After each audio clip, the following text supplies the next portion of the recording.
Okay, so this is a continuum, is what you're meant to be looking at down the bottom there. So this is the idea of how you have this continuum that everybody sits on in terms of mental health. So again, you'll talk about this. Basically, mental health is an area of study next year in Psych 3-4. So you'll look at this sort of continuum in a bit more detail. But it's this idea that you have mentally healthy towards one end, mental health problem sort of in the middle, and then mental health disorder. So it's super important to understand that we're looking at a continuum. You're not looking, again, at boxes. In psych, it's all about fluidity and not boxing things in, right? So it's this idea that, mentally healthy, we're thinking right down the continuum here. Sure, someone may be mentally healthy in that way, ticking all the boxes, but, you may be a little bit down here, but you're still mentally healthy. Maybe you're having a bit of a bad day. Maybe you're having, a lot of stresses recently, but you can still kind of fit in that mentally healthy, category. But it's just this idea of where you're sitting on the continuum. You then get sort of to the middle, which is your mental health problem. Again, where you understand it's a little bit more transient, but, you really may be facing a bit of an issue. This stressor may be really putting pressure on you. Hopefully you guys don't get very stressed about, psych or 1-2 or your exams or anything like that. But, if you have this sort of prolonged stress that's kind of causing you to feel that way, then you may be slipping into the mental health problem territory there. And then obviously, let's say that this stress is really prolonged. It's affecting you in a lot of different ways, affecting your functioning. You stop going to school, you struggle with your relationships. That's when you might be slipping a bit further down the continuum in towards the sort of mental health disorder region there. And then again, it's this idea that you can move up and down. And so it's that if you are mentally healthy, you may not be, super, super, super on top of everything. And if you've got a mental health problem, you may not, have a diagnosable mental health disorder. This idea that it's all kind of differing on that continuum. But you can see a good definition of this here. Again, very relevant next year.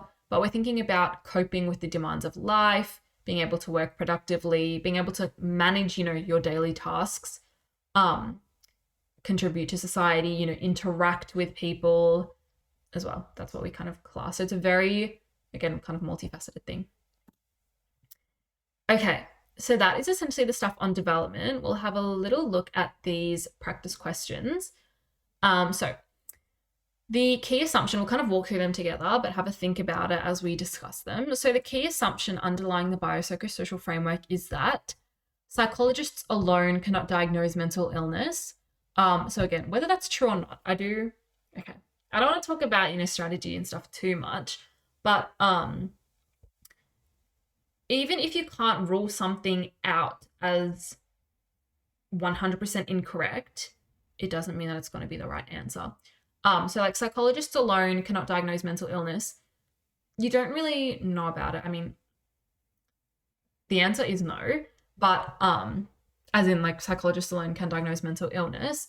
But it's this idea that what the biopsychosocial framework is.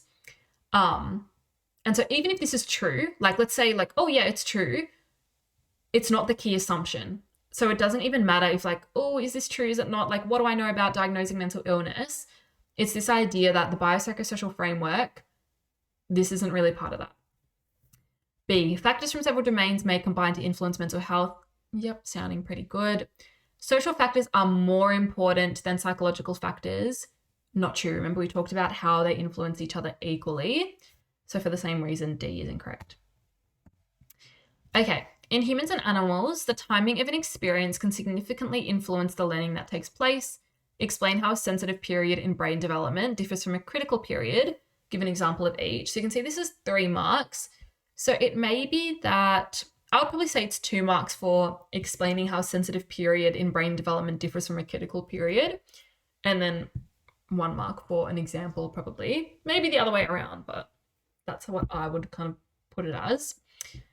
So in terms of your sensitive period, it's explain how they differ.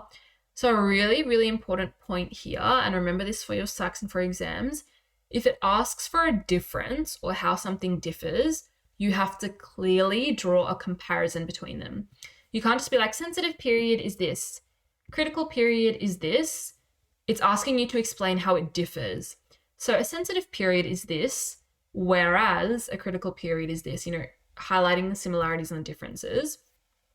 So you would talk about how critical period and a sensitive period, they both involve this idea of an ability being perhaps optimized in this certain time, but a critical period is obviously a little bit more vital for this kind of learning or this ability to form, as if it doesn't form within the critical period, it won't happen at all.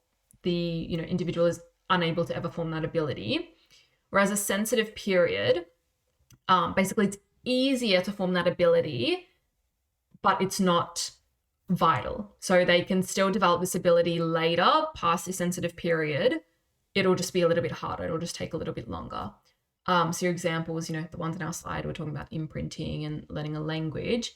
There's obviously a couple of other ones as well.